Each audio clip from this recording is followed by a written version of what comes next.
Hello sa inyo! Alam nyo, may kwento tayo ngayon na talagang wow.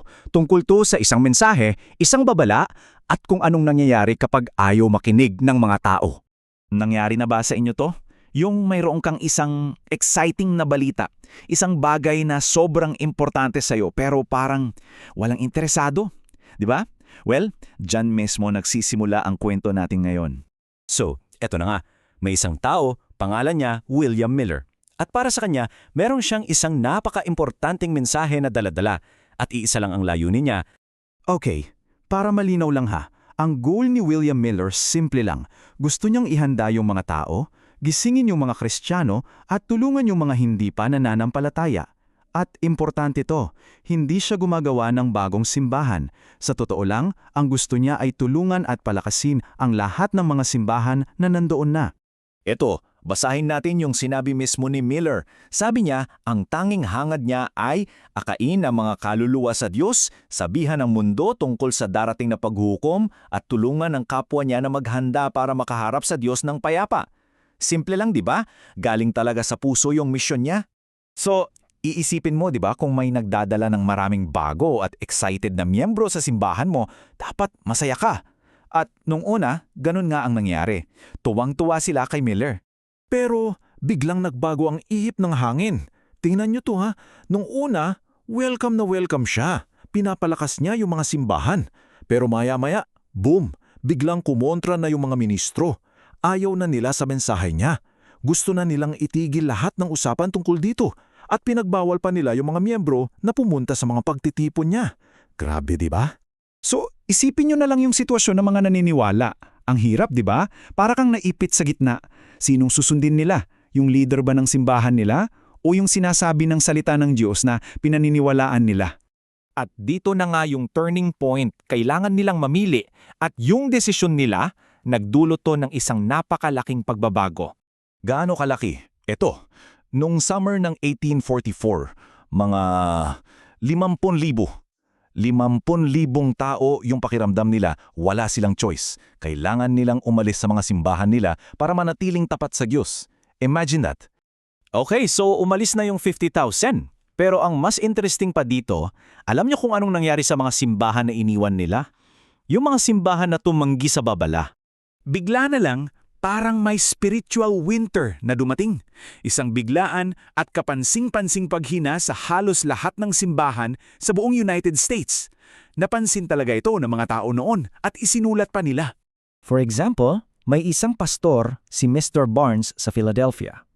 Sabi niya, parang ang lungkot daw kasi sa loob ng 20 taon niya bilang pastor, ngayon lang daw nangyari na walang mga paggising sa espiritual, walang mga nagbabalik loob, wala man lang daw pumupunta sa kanya para pag-usapan ng kaligtasan nila.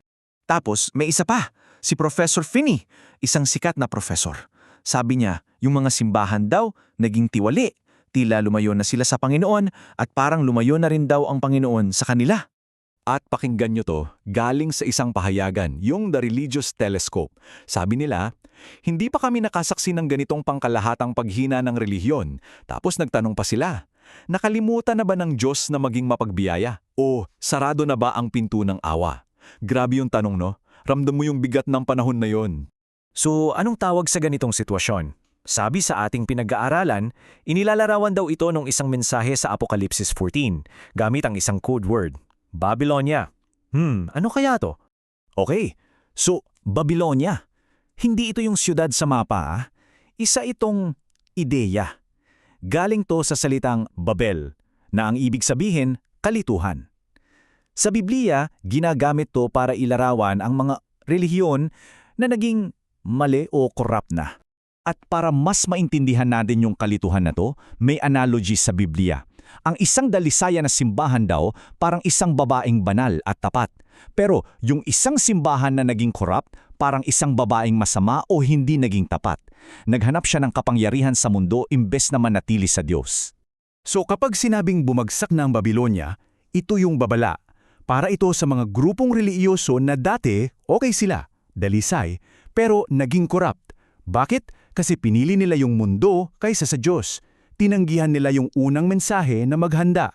At dahil doon, napunta sila sa isang estado ng spiritual na kalituhan at kadiliman. At dito na tayo, papunta sa isang napaka-importanting aral.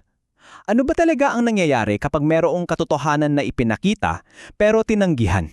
Alam nyo, para siyang chain reaction. Tignan nyo yung mga hakbang. Una, tinatanggihan mo yung liwanag o yung mensahe mula sa Diyos. Pangalawa, dahil doon, nagdidilim yung pangungunawa mo. Hindi mo na alam kung anong tama sa mali. Pangatlo, tumitigas ang puso. At pang-apat, nawawala na yung koneksyon mo sa Diyos.